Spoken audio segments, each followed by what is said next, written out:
It all began when she was about 11 years old, and she was having very extreme mood swings.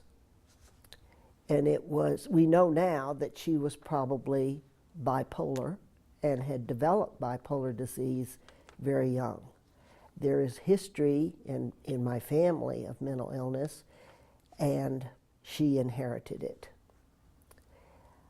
She continued those behaviors of mood swings all through high school until she was 20 years old.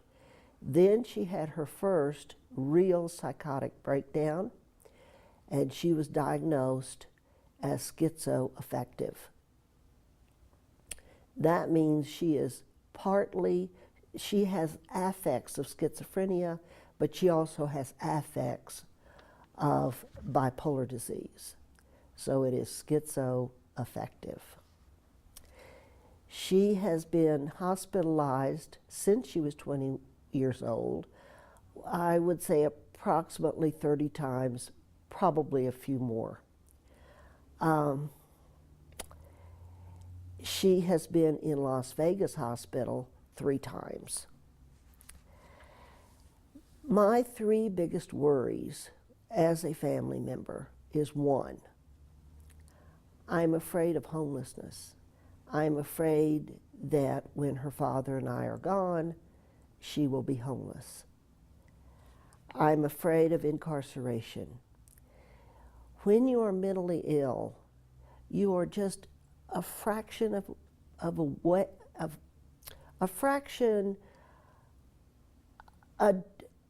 away from being incarcerated, from being arrested and incarcerated. And I'm afraid of suicide. Almost all family members have those 3 worries. And in my case, it's real. My daughter did attempt to take her life. You know as well as I that when consumers are arrested and they are sent to jail, and in Doña Ana County they seem to stay in jail for a very long time. And if they are unfortunate enough to have to go to the penitentiary, you know that the suicide rate for the mentally ill is very high. Stigma comes from mainly a lack of knowledge. People are really not knowledgeable about mental illness. And this is not just the ordinary person on the street. I'm talking about providers who really don't know what mental illnesses are and how they can affect you. I'm concerned about the language that promotes stigma. And this is really, really getting worse. There's a lot of language now in the media, such as, oh, it was a crazy day. Crazy. That's not a good word. Oh, well, it's a schizophrenic issue. To use those words are very hurtful for people with mental illness. And we try constantly to call people's attention to that, including our own, to not use those words. The system itself is not a friendly system for consumers. They really cannot manage it. It's very difficult. They get letters, for example, from Social Security. A lot of consumers cannot even read those letters. They must go to offices such as the ISD office to get food stamps. The workers there are not cordial.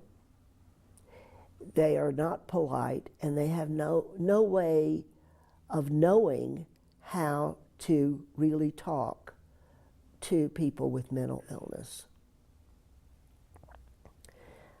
Now, what does work for us is you, the police department, the sheriff's department, all of you. You are our best lifeline. When you become a CIT officer, then it gets even better.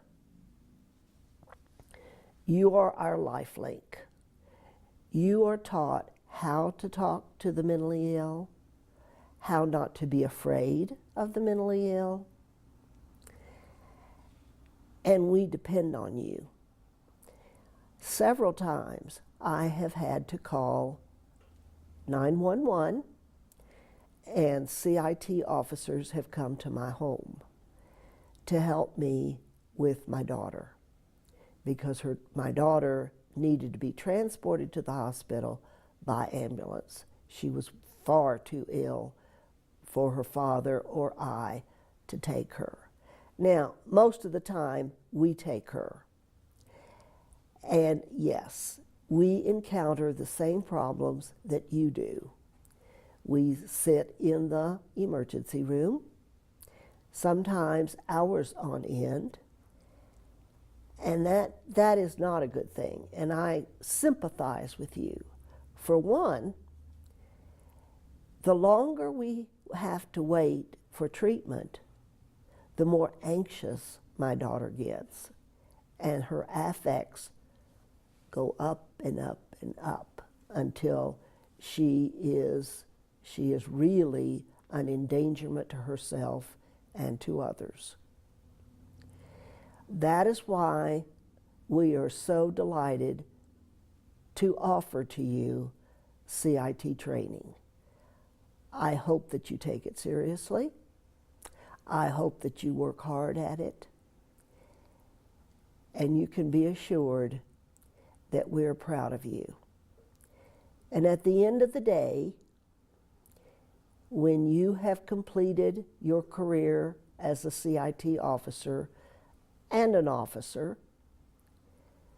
I hope that you will realize and look back on all the lives that you saved.